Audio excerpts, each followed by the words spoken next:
Tralala les amis, aujourd'hui on va parler de combats qu'on mène au quotidien et qu'on a parfois envie de lâcher. Je vais vous dire dans cette vidéo pourquoi vous ne devez pas abandonner même dans les moments difficiles. C'est parti.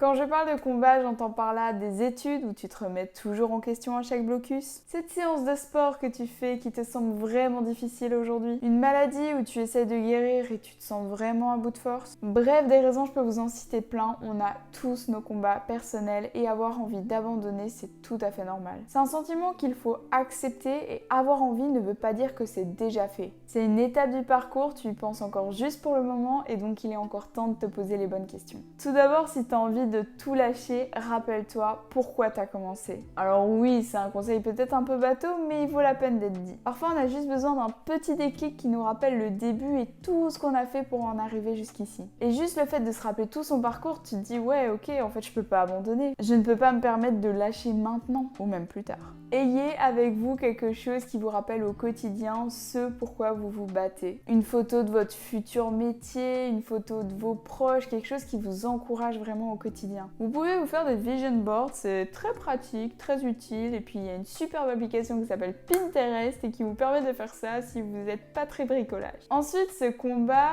c'est avant tout pour toi que tu le fais, mais parfois indirectement ça peut impliquer tes proches. Parfois je fais quelque chose pour moi, mais je me dis waouh, mon entourage sera tellement fier de moi quand je l'aurai fait, et c'est tellement motivant, et comme toutes les sources de motivation sont bonnes à prendre, bah voilà. Alors je parle de tes proches, mais il n'y a pas que des personnes physiques qui rentrent en compte. Par exemple, quand j'étais petite, je suis partie à tel endroit et j'ai vu le plus beau coucher de soleil de toute ma vie. Alors là, mon but c'est de travailler dur pour pouvoir me permettre de repartir là-bas. Ou alors je pense aussi à tous ces athlètes qui ont certes perdu un bras, une jambe, mais qui se battent tous les jours pour pouvoir refaire un jour le sport qu'ils désirent. Le surfeur qui veut remonter sur une planche malgré qu'il ait perdu sa jambe par exemple. Rien n'est impossible, ne l'oublie jamais. Demande-toi si t'arrêtais tout, est-ce que ça te serait vraiment bénéfique? Est-ce que ça va t'apporter plus que si tu continuais? Si tous les combats étaient simples, on n'aurait tout simplement aucune raison de les faire. Quand t'arrives à la fin, la victoire elle est d'autant plus belle parce que tu t'es donné un max pour arriver jusque là. Par exemple, dans une maladie, alors oui, le chemin est difficile pour arriver à la guérison, mais si t'arrêtais ton combat,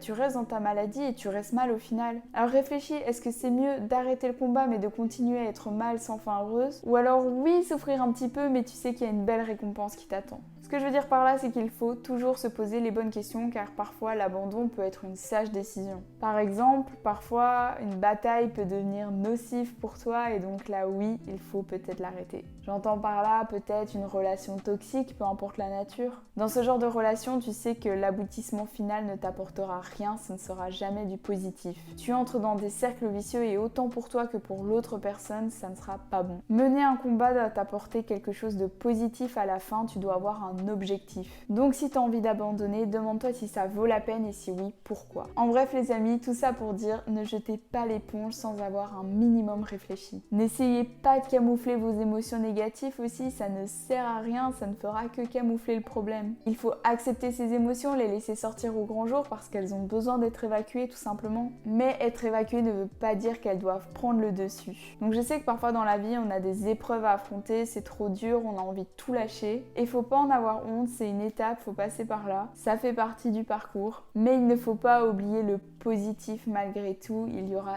toujours une petite part de lumière dans la noirceur. N'hésitez pas quand vous êtes vraiment perdu à demander de l'aide, parfois on n'arrive pas à se décider et donc avoir l'avis d'un de ses proches ça peut toujours être utile. Ce n'est pas une faiblesse, c'est juste une option comme les autres qui vous aidera à y voir plus clair et qui vous permettra de continuer votre chemin en toute sérénité. Le fait d'extérioriser le problème, ça permet de pouvoir se positionner par rapport à lui, d'avoir une vision d'ensemble et donc de prendre de meilleures décisions. Bref, bats-toi, ne donne pas raison à ceux qui ne croient pas en toi, rends fier ceux qui au contraire t'encouragent et n'oublie surtout pas que le chemin aura beau être long et semé d'embûches, la destination finale en vaudra toujours la peine. Sur ce les amis, je vous fais plein de gros bisous et je vous dis à la prochaine.